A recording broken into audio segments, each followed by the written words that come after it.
punya rezeki dari arah yang tanpa ia sangka. Jadi Bapak Ibu, coba kita belajar dari banyak kisah bagaimana sahabat Nabi menjinakkan dunia. Bukan dunia menjinakkan mereka Bapak Ibu, tapi mereka yang menjinakkan dunia. Cara menjinakkan dunia itu Bapak Ibu adalah semakin engkau acuhkan dunia, maka dunia akan semakin penasaran kepada diri. Contoh terdapat dalam sebuah kisah yang dimaktubkan oleh Al-Imam Adz-Dzahabi dalam kitab Siyar A'lamin Nubala. Apa kata beliau? Abdurrahman ibn Auf, sahabat Nabi Bapak Ibu, adalah salah seorang sahabat yang kaya. Saking kayanya Bapak Ibu, uang dinar, kita berbicara uang dinar, tidak masuk dirham, tidak masuk sawit, tidak masuk kurma, tidak masuk propertinya, tidak masuk pasar-pasar yang ia kuasai, pokoknya tidak masuk kepada investasi ataupun aset yang dimilikinya. Kita berbicara pada konteks uang dinar emas yang dimiliki oleh Abdurrahman ibn Auf Bapak Ibu. Kalau kita rupiahkan dengan uang kita sekarang, itu tidak kurang sekitar 27.000 triliun rupiah. Kekayaan Abdurrahman ibn Auf. Jadi Bapak Ibu, itu sepeninggal beliau Bu. Itu sepeninggal beliau Pak, bukan ketika beliau hidup. Jadi Bapak Ibu, beliau dipanggil oleh Nabi kita alaihi salatu wassalam, ya Abdurrahman, wahai Abdurrahman, kesini engkau. Ada apa wahai Nabi? Kau adalah salah seorang sahabatku yang paling terakhir masuk surga. Bahkan dikisahkan, kau sahabatku masuk surga dalam keadaan merangkak. Kenapa begitu wahai Nabi? Abdurrahman ibn Auf sedih. Kenapa begitu wahai Nabi? Hartamu banyak, uangmu berlimpah, hisabmu panjang. Sama seperti ini ibu pergi belanja ke Indomaret. Ya Bu ya, ibu ambil semua barang yang ada. Kira-kira ibu lama atau sebentar berdiri di depan kasir? Menghitungnya tentu membutuhkan waktu. Begitu pula Abdurrahman yang singgahnya Bapak Ibu. Abdurrahman ketika itu bersedih mendengarkan pernyataan Nabi bahwasanya dia termasuk sahabat Nabi yang paling terakhir masuk ke dalam surga. Semenjak itu Abdurrahman mencari cara bagaimana melawan takdir dengan cara menghabiskan hartanya dalam waktu sekejap. Bapak Ibu, dia berdoa kepada Allah, ya Allah, miskinkan aku ya Allah, miskinkan aku ya Allah, habiskan hartaku ya Allah, aku tidak mau masuk surga paling terakhir ya Allah. Abdurrahman berdoa kepada Allah minta miskin. Kalau kita Bapak Ibu terbalik Bapak Ibu. Abdurrahman ibn Auf berdoa kepada Allah minta miskin Pak, minta miskin Bu. Nah, jadi oleh karenanya Pak dikisahkan sampai pada narasi kisah itu ya Bapak Ibu ya. Waktu itu masyarakat kota Madinah yang rata-rata pemilik kebun kurma itu mendapatkan musim panen raya. Waktu itu Bapak Ibu yang kurma-kurma Madinah sudah pada masa atau sudah masuk pada musim panen. Jadi Bapak Ibu contohnya musim panen besok hari Selasa. Nah Bapak Ibu sore Senin ini itu berkumandang panggilan jihad. Artinya apa? Semua sahabat berangkat berperang yang tentunya tidak jadi memanen kurma besok. Yang namanya perang itu Bapak Ibu kan nggak sehari dua hari Bapak Ibu, berbulan-bulan. Nah sekembalinya pasukan sahabat ke kota Madinah termasuk Abdurrahman bin Auf, karena kurma yang harusnya dipanen nggak jadi dipanen, tentu kurma itu busuk Bapak Ibu. Sahabat Nabi melihat semua kurma-kurma mereka itu membusuk Bapak Ibu yang dimuliakan Allah. Disitulah Abdurrahman menggunakan cara untuk menghabiskan hartanya. Dia berdiri di hadapan para sahabat Nabi. Wahai para sahabat-sahabatku, jangan risau, kurma-kurma busuk kalian akan aku beli dengan harga yang normal. Ibu beli mangga itu busuk, ibu beli harga normal atau harga miring? Abdurrahman Pak tujuannya Pak, Abdurrahman Bu tujuannya Bu ya untuk menghabiskan harta. Tidak ada tujuan-tujuan lainnya apalagi sampai menyetok kurma busuk dalam jumlah yang banyak. Tujuannya itu hanya untuk menghabiskan harta supaya takdir ilahi tak berlaku untuknya. Semenjak Nabi berkalam bahwasanya dia termasuk sahabat Nabi yang paling terakhir masuk surga. Bapak Ibu, diboronglah semua kurma-kurma busuk. Akhirnya pindahlah kepemilikan semua kurma busuk ke tangan Abdurrahman ibn Auf. Apa yang terjadi Bapak Ibu? 2 bulan setelah Abdurrahman menguasai semua kurma-kurma busuk Madinah tersebut, hanya butuh waktu 2 bulan. Abdurrahman sudah terlanjur senang. Kenapa? Setidaknya hartanya sudah banyak berkurang. Jadi Bapak Ibu, terdengarlah kabar di Yaman sedang ada wabah penyakit. Para tabib sepakat obatnya adalah kurma busuk. Jadi raja mengutus utusan 2 orang mencari informasi siapa yang punya stok kurma busuk dalam jumlah yang banyak. Dicari informasi, ketemulah pemiliknya, tinggal di kota Madinah, namanya Abdurrahman ibn Auf. Datang mereka, wahai Abdurrahman, raja kami mengutus kami untuk memborong semua kurma-kurma busuk yang engkau miliki. Apa yang terjadi? Kurma busuk itu dibeli dengan harga 3 kali lipat. Abdurrahman ibn Auf gagal menjadi orang miskin. Nampak Bapak? Semakin dia menghindari dunia, semakin dunia mengejarnya. Bapak Ibu, ini kisah Abdurrahman. Nah sekarang ini kisah saya Bapak Ibu. Saya kenapa ingin menyampaikan kisah saya? Karena Bapak Ibu yang dimuliakan Allah, saya betul-betul merasakan di saat saya mendahulukan Allah, Allah akan mengistimewakan kita. Di saat kita mendahulukan Allah, Allah pasti akan mengistimewakan kita. Jadi Bapak Ibu begini, saya kan Bapak Ibu di samping aktivitas mengajar, saya juga praktisi pendidikan, akademisi, konsultan syariah. Saya adalah mutawif umroh di sebuah travel umroh yang ada di kota Pekanbaru ini. Jadi Bapak Ibu begini, saya waktu itu tepatnya di tahun 2025 Februari sebelum puasa, itu ada membawa jamaah lebih kurang sekitar 228 jamaah. Yang mana Bapak Ibu rute keberangkatan Pekanbaru Malaysia Jeddah. Singkat kata, singkat cerita, waktu kami umroh di musim itu, Bapak Ibu yang dimuliakan Allah, kami sudah selesai umroh ketiga. Artinya tinggal 2 hari lagi kami di kota Mekah sebelum bertolak ke kota Madinah. Jadi Bapak Ibu yang dimuliakan Allah, kami baru selesai melaksanakan umroh ketiga.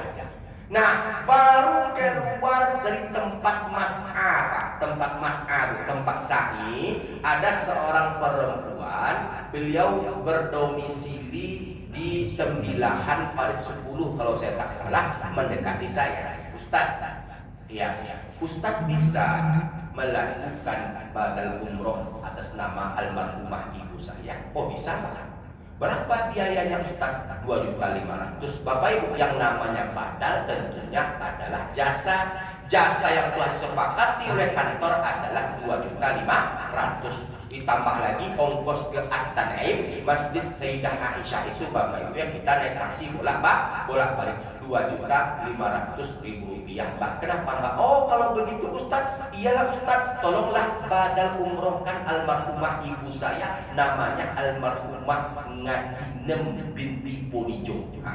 Bapak Ibu saya ingat Ngadinem binti Ponijo. Jadi Bapak Ibu diserahkanlah ke saya uang 2.500.000. Kami ketika itu arah pulang ke Hotel Anjung.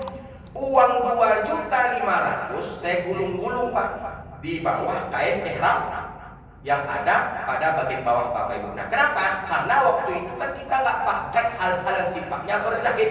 Saya gulung-gulung lah Pak uang 2.500.000 rupiah di kain ihram bagian bawah. Nah ibu-ibu atau jamaah pergi ke Anjung, saya menyetop taksi yang standby tegak berdiri di depan Hotel Anjung. Paham sampai sini Bapak Ibu? Nah ketemu saya supirnya orang Bangladesh. Karena saya kuliah S2-nya di Pakistan, saya pakailah bahasa Urdu. Aku biar kiahal kan begitu Bapak Ibu yang dimuliakan Allah. Saya dikira Pak adalah orang Bangladesh yang bekerja di Saudi, padahal di Yaman Sansai Bapak Ibu. Jadi Bapak Ibu yang dimuliakan Allah Subhanahu wa taala, nego, sepakatlah kami sepakat di harga 40 rial bolak-balik dengan akad pembayaran di depan. Bapak Ibu, saya kasihlah uang 40 rial, 20 rial, 2 lembar. Jadi Bapak Ibu yang dimuliakan Allah Subhanahu wa taala, baru beberapa detik ban mobil taksi bergerak, tiba-tiba Amir kepala rombongan menelpon saya. Namanya Buya Dr. Syafri Nandi SHMA. Assalamualaikum Ustaz. Waalaikumsalam. Antum di mana? Saya ingin badal umroh almarhumah Ngatinem binti Ponijo. Ada apa itu Ustaz? Tolong cancel sekarang juga. Kok begitu Ustaz? Ada jamaah kita yang hilang di tempat mas'ah, tempat sa'i. Terakhir dia dilihat di Marwah. Tolong cari anaknya, nangis-nangis di hotel. Bapak Ibu, saya tidak pamer atau apa. Saya kalau ada jemaah yang hilang, itu tugas saya. Karena Alhamdulillah saya tahu posisi, letak kondisi, keadaan Mekah itu dari ujung ke ujung. Karena saya punya prinsip, saya punya keyakinan, sekeras-kerasnya orang Arab, lebih keras orang Arab. Jadi Bapak Ibu, kadang terlampau seringnya Pak, ini bukan pamer ya Pak ya, terlampau seringnya saya pergi ke Mekah itu Pak, jadi hafal Pak, pintu ini, tempat keluar ini, tempat keluar itu kan Pak, karena faktor terbiasa kan Bapak Ibu kan. Akhirnya Bapak Ibu dengan berat hati Pak, saya stop taksi itu, uang hangus Bapak Ibu, tidak mau dia pulangkan. Jadi begitu Bapak Ibu, saya agak berat hati Bapak Ibu. Ya Allah, hampir pula dapat 500 rial saya. Bu, 2.500.000 rupiah. Itu kalau kita rialkan itu sekitar 500 rial. Bisa beli alibag itu Bu. Bisa beli jubah, bisa beli parfum, bisa beli pokoknya hal-hal sifatnya menyenangkan hati. Setidaknya bisa bertahan di Makkah atau Madinah sekitar 3 hari dengan uang 500 rial. Bapak Ibu, dengan berhati uang 2.500.000 rupiah itu saya serahkan kepada teman saya yang bernama Arda. Di Bapak Ibu saya serahkan, Buya, ente lah yang akan badal umrohkan si almarhumah Ngatinem binti Ponijo. Saya mencari jemaah. Saya kasih Bapak Ibu, Bismillah. Saya yakin Allah pasti akan mengistimewakan saya karena saya apa? Mendahulukannya, mengutamakannya. Bapak Ibu, masuklah saya ke tempat mas'ah, tempat sa'i. Bapak Ibu kan tahu kan ada lampu hijau. Inna safa wal marwata min sya'airillah. Saya perhatikan Pak, ketika saya mencari jemaah yang hilang itu Bapak Ibu, ada bapak-bapak bule umurnya sekitar 70 lah Bapak Ibu dari tampak luarnya. Ya Pak ya, dia lari-lari tapi bukan lari kecil, tapi terbirit-birit Bapak Ibu. Terbirit-birit, dan setelah dia melewati batas ujung dari lampu hijau, dia tetap lari-lari sambil memegang bokongnya Bapak Ibu. Oh, ternyata dia sesak buang air besar. WC dengan tempat saat itu jauh Bu, jauh Pak. Karena nggak tertahan lagi Bapak Ibu, bahasa kampung kaminya Pak, akhirat terpancal Bapak Ibu. Tahu terpancal Bu? Bahasa Jawa ciritnya. Cipirit apa Pak? Terpancar Bapak Ibu. Kalau yang keluar itu bentuknya seonggok Bapak Ibu, maka tak menjadi masalah, bisa kita bersihkan dengan satu kali angkat. Yang keluar itu Pak mencret Bapak Ibu, ampas keluar. Bapak Ibu, yang namanya kita dalam keadaan berihram atau berumrah tentu tidak memakai pakaian berjahit, betul Bu? Ya. Nah, karena tidak ada yang menghalangi, artinya tidak pakai pakaian dalam, yang keluar itu Pak ngocor keluar, lalu Bapak Ibu tumpah, pecah, menyebar kemana-mana. Oh, mengamuk askar ketika itu Pak, mengamuk askar ketika itu. Bahkan yang tukang isi ulang tong-tong zam-zam itu Pak marah-marah, najis. Tentunya yang namanya Bapak nih sudah tua, yang namanya orang kalau sudah tua itu Pak hatinya sering tiba-tiba hati. Iya Bu.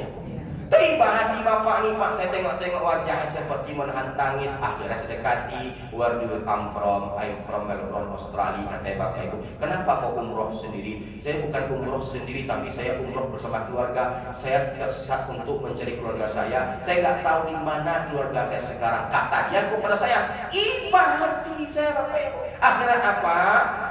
merasa terpanggil dan keadaan seperti itu, Bapak Ibu yang dimuliakan Allah. Saya buka Pak kain ihram saya bagian atas, saya naikkan bagian bawah menutupi pusat dan lutut, karena itu merupakan aurat laki-laki. Bapak Ibu, saya ketika itu bertelanjang dada, kain ihram bagian atas itu saya osohkan itu apa bahasa kita Pak? Bahasa kami ya osohkan Bapak. Lapkan aja. Saya osohkan Bapak Ibu kain ihram bagian atas itu ke lantai. Setelah saya osohkan kain ihram itu Bapak Ibu ke lantai, saya pilin Bapak Ibu. Oh, pilin Bu. Supaya kotoran tidak jatuh. Nah Bapak Ibu, ketika itu tangan saya terkena kotorannya, tidak usah ditanya bau atau tidak. Nah, setelah itu Pak ya, atuk nginap di mana? Saya nginap di Hotel Hilton. Oh Hilton, dekat WC 6 kan tuh iya. Nah sekarang atuk mau nggak saya antar? Atuk ingat nggak kamarnya berapa, lantai berapa? Ingat, saya antarlah Bapak Ibu ke Hilton Suite. Antara Hilton tuh Pak dengan Anjung lebih kurang 150 meter. Padahal Bapak Ibu tujuan saya mencari jamaah saya, kan begitu Bu. Bapak Ibu, setelah saya antar ke Hotel Hilton, walhamdulillah dia ingat Bapak Ibu ya, ingat lantai berapa, ingat nomor kamarnya berapa. Sampai di depan pintu kamar, Bapak Ibu diketok pintu kamar, keluarlah seorang anak laki-laki yang rambutnya pirang. Ya umurnya sekitar 30-an. Yang saya dengar dari atuk itu dia seorang engineering perusahaan minyak di Melbourne, Australia. Nah ketika dilihat ayahnya ada di depan pintu kamar, menangis histeris anak itu Bapak bersama keluarga besar yang sedang berkumpul di kamar itu. Ternyata Bapak Ibu si atuk sudah hilang 12 jam. 12 jam hilang Bapak Ibu, sudah dilaporkan ke polisi, sudah dilaporkan kepada askar. 12 jam hilangnya. Atuk bercerita tadi atuk buang air besar di tempat sa'i. Anak inilah, orang inilah yang membereskan kotoran atuk. Dialah yang mengantarkan atuk ke Hotel Hilton ini. Ucapkan terima kasih kepada dia, nah kata ayahnya kepada anaknya. Akhirnya Bapak Ibu, saya disuruh masuk. Ketika itu saya nggak bisa masuk. Kenapa? Tubuh saya bawa kotoran. Singkat kata, singkat cerita Bapak Ibu, dia mengucapkan terima kasih mewakili keluarga besar. Sebelum Bapak Ibu saya pulang ketika itu, dia tepuk pundak saya, dia berikan kepada saya sebuah amplop Bapak Ibu, yang pastinya isinya adalah uang. Bapak Ibu, sia yang ada amplop itu. Kan begitu Pak? Nah mungkin saya tolak Bapak Ibu kan? Saya ambillah amplop itu Bapak Ibu, saya pulang ke Anjung. Saya gak melanjutkan mencari jamaah karena saya bawa kotoran Bapak Ibu. Saya pulang ke Anjung, langsung mandi, langsung saya rendam Bapak Ibu ya. Saya rendam kain ihram bagian atas itu sebelum saya serahkan kepada petugas laundry. Jadi Bapak Ibu yang dimuliakan Allah Subhanahu wa taala, setelah itu saya makan ke restoran hotel. Nah saya saking gak ngehnya Bapak Ibu dengan amplop itu, karena feeling saya paling isinya 100 rial, 200 rial, 300 rial, paling besar 500 rial. Jadi Bapak Ibu tidak begitu ngeh, amplop itu saya letakkan di atas kasur. Nah sebelum tidur Bapak Ibu saya bukalah isi amplop itu. Nah ketika saya buka, demi Allah isinya Bapak Ibu adalah $3.500 Amerika. Pulang saya Pak, setelah umroh saya tukarkan di money changer Bapak Ibu dekat dolar Asia flyover Sudirman. Pulang saya Bapak Ibu membawa lebih kurang uang 60 juta rupiah. Gadang lala ambo ketika itu Bapak Ibu. Kenapa gadang Pak? Kenapa gadang Bu? Yang kami cancel tadi berapa Bu? Yang Allah hantar kepada kami berapa Pak?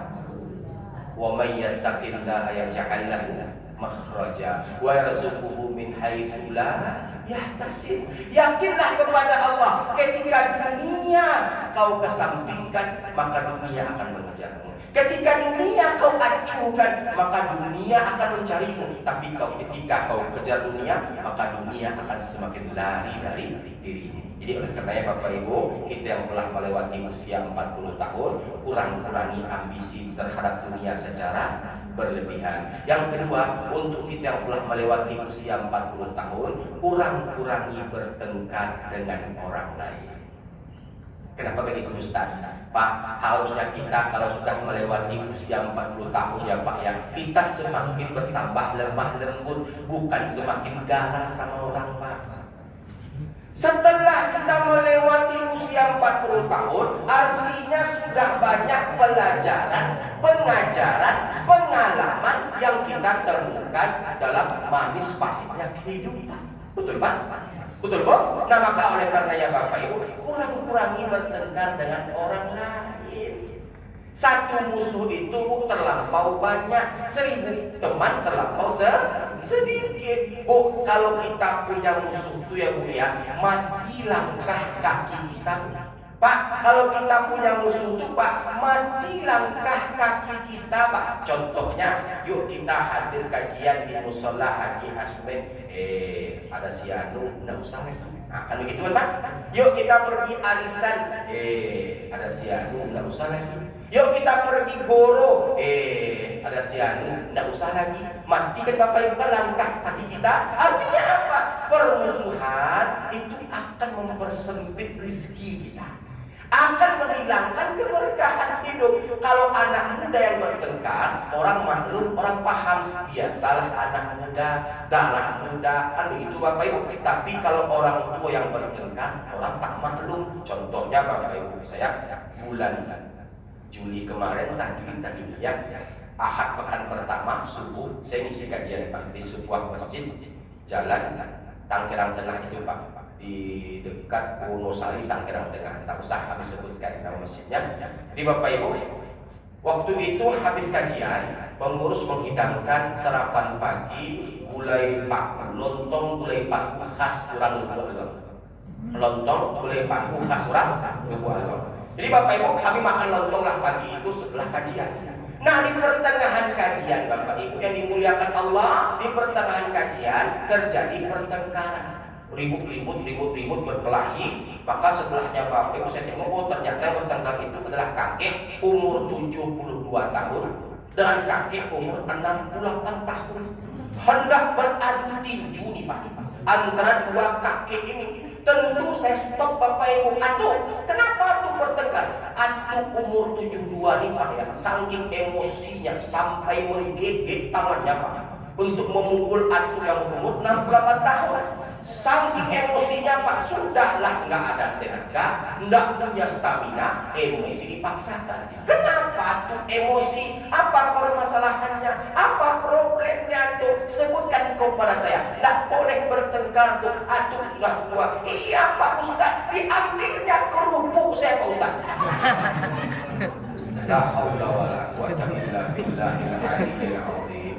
Ibu tahu kerupuk merah itu yang diremas-remas sebelum makan lontong itu perkara itu, perkara kerupuk merah itu. Bapak Ibu, kalau kita mengingat kalimat kerupuk, teringat pula oleh saya sebuah peribahasa, di atas langit masih ada langit, di atas lontong masih ada. Jangan sombong. Jadi Bapak Ibu yang dimuliakan Allah, diambilnya kerupuk saya Pak Ustaz. Saya tanyakan kepada atuh berusia 68 tahun, kenapa tuh ambil kerupuk atuh ini? Saya bercanda ya Pak Ustaz, kata atuh umur 68 tahun. Bercanda Bapak Ibu, tapi apa? Melahirkan perseteruan. Kami yang muda-muda Pak melihatnya hilang respek, hilang hormat. Harusnya kan dituakan selangkah Pak. Banyak orang tua zaman sekarang Pak ya, hanya tua usianya tapi tidak bisa menjadi teladan untuk kaum muda. Makanya Bu, saya pernah menyampaikan petitik petata pada pertemuan pertama, Basilik di Pangkal Padang, Bagablik berjuang karya, Kato selalu umpamukan, Rundiang selalu bermisalan. Dan sampai bagai pemaga karambia condong, Ibari cinta kabare, Alua samuri tuwe, Limbago samuri tuang, Maulik dan putui, Menjamjuk dan tinggal, Mangumpuan dan tasera, Tagak sama tinggi, Dudua sama rendah, Sayur sakat. Boleh mengerti Pak? Petitik petata, Minangkabau dari Datuk Bandero Santi dan Bagablik. Amin. Jadi Bapak Ibu yang dimuliakan Allah Subhanahu Wa Taala, intinya apa? Pertengkaran itu menghilangkan kehormatan. Pertengkaran menghilangkan harga diri. Pertengkaran menghilangkan reputasi. Setua apapun kita, ketika kita tak mampu mengendalikan emosi, maka kita tidak akan bernilai di depan para manusia. Betul atau tidak Bapak Ibu? Maka oleh karenanya Bapak Ibu, kurangi bertengkar dengan orang lain. Pak, yang paling saya heran Bapak Ibu ya, yang paling saya herankan itu adalah ada orang Pak dalam perangai, dia bertengkar Pak, dia bertengkar. Yang bertengkar itu dia bertengkar sama si A, contoh ibu. Dia bertengkar sama si B. Yang bertengkar itu dia Pak dengan si A. Yang bertengkar itu dia dengan si B. Tapi Bapak Ibu karena ketidakmampuannya untuk memusuhi si A dan si B, diajaknya orang beramai-ramai untuk tak menyukai si A. Diajaknya orang beramai-ramai untuk tak menyukai si B. Ada nggak orang dalam perangai seperti ini Pak?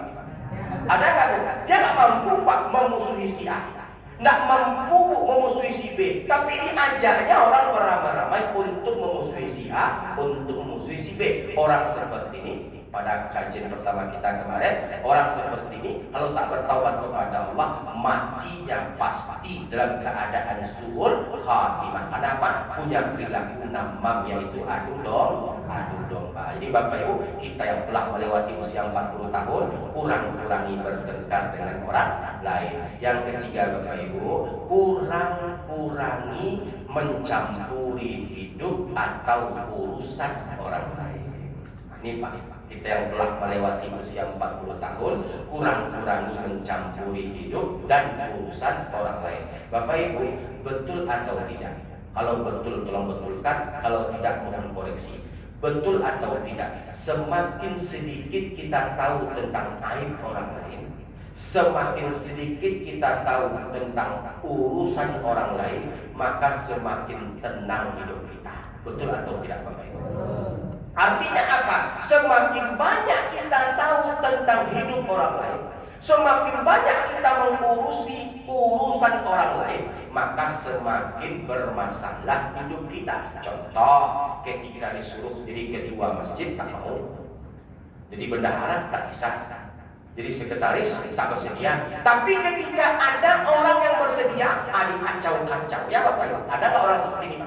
Banyak Bapak Ibu. Contohnya Bapak Ibu, saya Pak ya, setiap kali saya mengisi kajian, ada saja komplain jamaah Ustaz, masjid kami sedang bertengkar Ustaz. Contohnya Pak, ketua tak bertegur sapa sama bendahara tak bertegur sapa sama sekretaris, imam tak bertegur sapa dengan makmum. Ustaz, kok bisa begitu ya Ustaz? Bapak Ibu yang dimuliakan Allah, itu adalah sinyal positif. Selama pengurus masjid itu bertengkar, maka selama itu pula masjid tersebut kita anggap hidup secara total. Pak Bu? Jadi Bapak Ibu, saya tidak memandang pertengkaran pengurus itu sebagai sinyal negatif. Tidak Pak. Pertengkaran itu sebagai sinyal positif. Maksudnya adalah yang namanya rumah Allah itu ya Pak ya, syaitan tidak suka. Ketidaksukaan syaitan berusaha untuk mengadu-adu kita, ya kan Pak? Diadu-adunya kita. Setelahnya apa? Dirusaknya hati kita. Setelahnya apa? Kita dihantu-hantukannya, yang menyebabkan Bapak Ibu kita berseteru. Boleh kita berbeda pendapat, asalkan jangan sampai pindah sholat.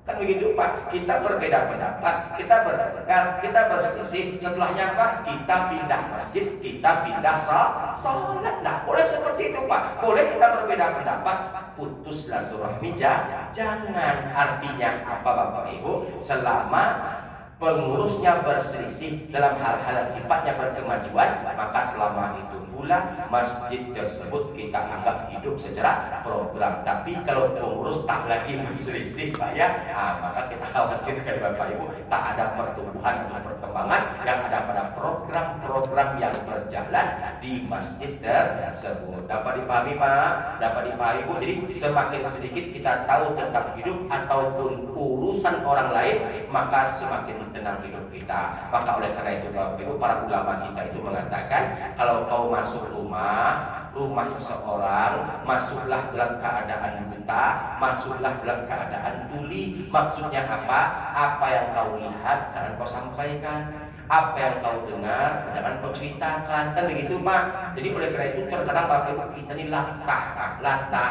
bertamu ke rumah orang, kita sampaikan semua kekurangan yang ada di rumah orang tersebut. Contohnya Bapak Ibu, onde ya Allah ya Rabbi, pakai apa itu Bapak Ibu kan? Ya Allah ya Rabbi, kemarin saya bertamu ke rumah dia. Selama ini saya lihat dia rapi, berlente, cantik, ternyata ranjau saja. Atau rancak jauh. Pergi saya ke rumahnya, bertolak belakang dengan penampilan sehari-harinya. Rumahnya beleak-peak, tahu beleak-peak kok? Rumahnya berantakan, baju berserak-serak, popok anak berserak-serak. Waktu itu geli saya duduk di ruang tamunya karena kotor tersebut. Dihidangkannya saya air minum, tidak terminum sama saya airnya. Karena apa? Gelasnya berminyak-minyak. Ya Allah ya Rabbi. Nah, itu Bapak Ibu. Setelah itu apa? Saya sesak buang air besar, numpang ke kamar mandinya, hendak BAB. Ketika masuk la ilaha illallah Muhammadur Rasulullah, nah gitu Bapak Ibu kan. Masuk saya ke kamar mandinya, saya perhatikan kotor, saya lihat itu geli dan jijik. Tidak jadi saya BAB, tidak jadi saya buang air besar, yang ada masuk lagi BAB. Nggak jadi saya BAB karena jijiknya saya melihat kotornya WC-nya itu. Diceritakan kepada orang lain Bapak Ibu. Orang lain ikut membuli. Walau Bapak Ibu telah meninggal dunia, dosa bully itu tetap mengalir kepada kita. Intinya jangan pernah mencampuri yang bukan urusan kita. Kalau kita ingin mendapatkan ketenangan dalam hidup. Yang keempat Bapak Ibu yang dimuliakan Allah Subhanahu wa taala, kita yang telah melewati usia 40 tahun, kurangi berkeluh kesah dengan manusia. Oke Bu, tadi kurangi mencampuri hidup ataupun urusan orang lain. Nah, yang keempat Bapak Ibu, kurangi berkeluh kesah dengan manusia. Bu, manusia ini Bu ya adalah makhluk Allah yang gampang bosan kepada manusia lainnya. Pertama, dia oke. Kedua, dia boleh. Ketiga, dia bosan. Jadi oleh karena Bapak Ibu, dengan manusia ini Bapak Ibu, secukupnya, sewajarnya saja. Artinya apa? Semakin sering kita berkeluh kesah kepada manusia, semakin hilang nilai kita di depan manusia tersebut. Betul Bapak Ibu? Semakin sering kita mengadu kepada manusia, berkeluh kesah kepada manusia, maka semakin hilang harga diri kita di hadapan manusia tersebut. Tempat kita berkeluh kesah adalah Allah Rabbul Alamin. Iyyaka na'budu wa iyyaka nasta'in. Hanya kepada Engkaulah kami menyembah dan hanya kepada Engkaulah kami meminta dan memohon pertolongan. Bapak Ibu dimuliakan Allah, Nabi menggambarkan sifat asli manusia. Bagaimana cara Nabi menggambarkan sifat asli manusia? Apa kata Nabi Bapak Ibu? Ahbib habibaka haunama. Cintailah seseorang itu sekedarnya saja. Bisa jadi orang yang kau cintai menjadi orang yang kau benci. Bencilah seseorang itu sekedarnya saja. Bisa jadi orang yang kau benci menjadi orang yang kau cintai. Apa kata Al-Imam Ibnu Khaldun? Bapak Ibu, betul atau tidak? Kalau betul, mohon betulkan. Kalau tidak, mohon koreksi. Kata Al-Imam Ibnu Khaldun Bapak Ibu yang dimuliakan Allah Subhanahu wa taala, 99,9% sifat asli manusia itu Bapak Ibu baru akan peduli kepada kita ketika kita menguntungkan bagi mereka. Betul atau tidak? Betul atau tidak Bapak Ibu? 99,9% sifat asli manusia itu mereka baru akan peduli kepada kita ketika kita menguntungkan bagi mereka. Maka oleh karenanya Pak Bu, saya dalam banyak kajian saya nggak pernah tertarik untuk membahas politik, nggak pernah. Nggak pernah tuh, mobil pres, mobil gub, mobil wakup, nggak pernah. Karena waktu kita saja Bapak Ibu terbatas untuk membahas fikih, apalagi bahas-bahas yang bagi saya tidak penting Bapak Ibu yang dimuliakan Allah. Bu, Pak, sering orang bertanya kepada saya di pertengahan ceramah, Ustadz, bagaimana pandangan Ustadz tentang politik yang ada di provinsi Riau ini Ustadz, yang mana antara gubernurnya dan wakil gubernurnya saling berseteru. Bu, saya no comment. Tak membela si A, tak membela si B. Pertama, saya tidak tahu ilmu politik dan saya tidak paham. Yang kedua, saya tidak mau mengikuti perkembangannya karena masih banyak pakar-pakar yang bisa menjawabnya. Yang ketiga, Bapak Ibu, saya jawab. Yang ketiga, saya menjawabnya, ahbib habibaka haunama. Cintailah seorang itu sekedarnya saja. Bisa jadi orang yang kau cintai menjadi orang yang kau benci. Bencilah seorang itu sekedarnya saja. Bisa jadi orang yang kau benci menjadi orang yang kau cintai. Bapak Ibu, waktu kampanye sebesar-besarnya poster saya tengok antara gubernur, di tengahnya ada ulama, di sebelahnya lagi wakil gubernur, itu kompak, itu satu ya kan Pak?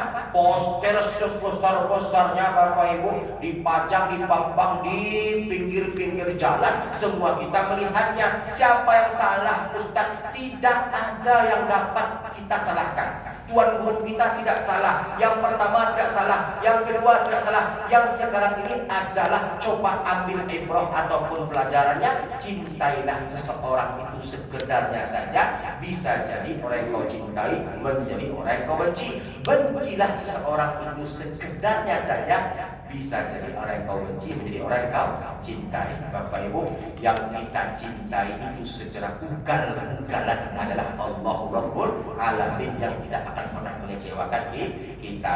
Yang kelima Bapak Ibu yang dimuliakan Allah, kita yang telah melewati usia 40 tahun, kurang-kurangi berteman dengan teman yang melalaikan kita dari mengingat Allah.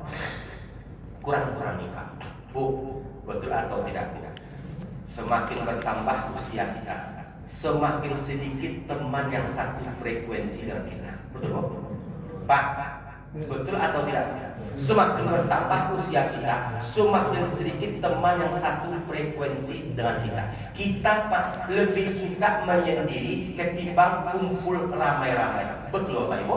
Jadi oleh karenanya Bapak Ibu, Nabi kita berkala, almar'u ala dini khalili. Seorang itu berada pada agama temannya. Baik agama temannya, baik pula dia. Buruk agama temannya, buruk pula dia. Gagak tidak mungkin berkumpul dengan merpati, merpati tidak mungkin berkumpul dengan gagak.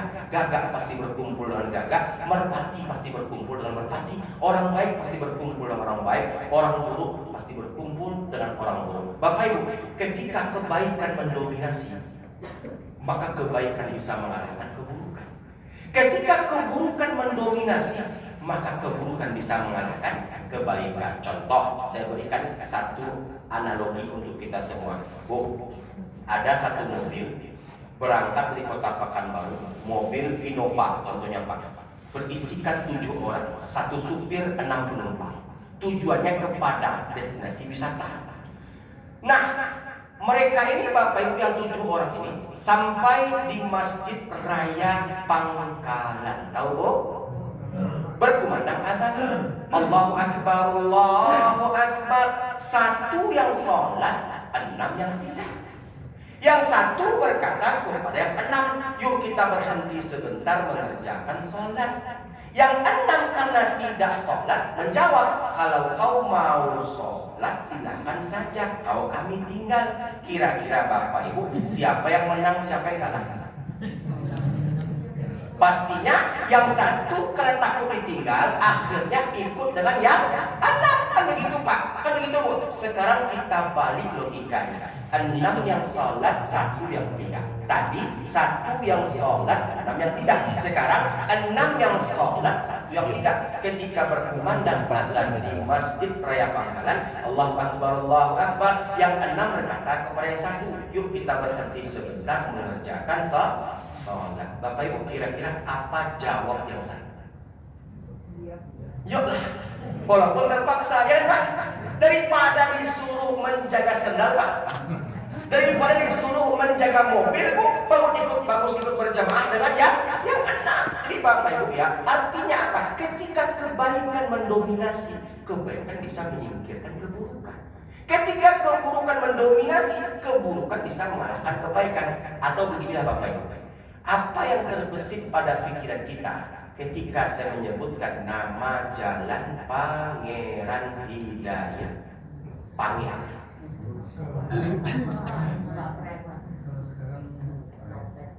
Copet ya.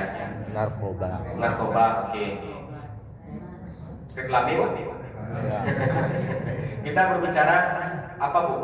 Negatif atau positif? Kita nggak berbicara reklame, kita nggak berbicara kurang priaman, enggak. Karena Bapak Ibu rata-rata yang tinggal di sana kurang priaman, Bapak Ibu. Kita nggak berbicara ikan bakar, kita hanya berbicara apa yang terbesit pada pikiran kita ketika kita mendengar nama Pangeran Hidayat. Kriminalitas, narkoba, copet, preman, dan yang lain sebagainya. Kan begitu Pak? Artinya Bapak Ibu, sedari dulu sampai sekarang itu merupakan Las Vegasnya kota Pekanbaru. Kan begitu Pak? Tingkat kriminal tinggi di situ Bapak Ibu, bahkan masuk daftar hitam kepolisian. Tahu nggak Bapak Ibu bahwasanya disitulah lahir ulama tafsir Riau, berkembang di sana, besar di sana bersama keluarganya yang bernama Dr. Kiai Haji Mustafa Umar LCMA. Nggak semua orang tahu, Bu. Nggak semua orang tahu, Pak. Kenapa? Keburukan lebih mendominasi. Yang singgahnya apa? Menutupi cahaya kebaikan. Bapak Ibu, apa yang terbesit pada pikiran kita ketika saya menyebutkan negara Arab Saudi? Jubah, serban, cadar, ketaatan, kebaikan, Makkah, Madinah. Betul, Bu? Tahu nggak kita di Jeddah banyak pelacuran? Tahu nggak kita di Riyadh banyak klub-klub malam? Tahu nggak kita di Dammam itu sudah banyak perempuan-perempuan menggunakan bikini pakaian yang seksi? Kita nggak tahu. Kenapa kita nggak tahu? Karena kebaikan menutupi gelapnya keburukan. Orang tahunya Makkah, Madinah, suci, baik. Bapak Ibu, keburukan yang ada di sekitar Arab Saudi tertutupi oleh cahaya Makkah dan Madinah. Artinya apa? Kebaikan ketika mendominasi, kebaikan bisa mengalahkan keburukan. Kebaikan ketika mendominasi, kebaikan bisa menutup gelapnya maksiat atau gelap gulitanya cahaya keburukan. Jadi oleh karenanya Bapak Ibu yang dimuliakan Allah, kita yang telah melewati usia 40 tahun, kurang-kurangi berteman dengan teman yang melalaikan kita dari mengingat Allah. Yang terakhir Bapak Ibu, kita yang telah melewati usia 40 tahun, jangan tunda-tunda taubat kepada Allah Subhanahu wa ta'ala. Pak, artinya kita yang telah melewati usia 40 tahun, kita sudah dekat dengan yang namanya kematian. Bapak Ibu, beristighfarlah kepada Allah, bertaubat kepada Allah, perbanyak taubat kepadanya. Bila perlu Pak mandi taubat, sunat taubat Bapak Ibu, minta ampun kepada Allah, beristighfar kepada Allah Bapak Ibu yang dimuliakan Allah. Karena sungguhnya Bapak Ibu, Allah itu Maha Pengampun lagi Maha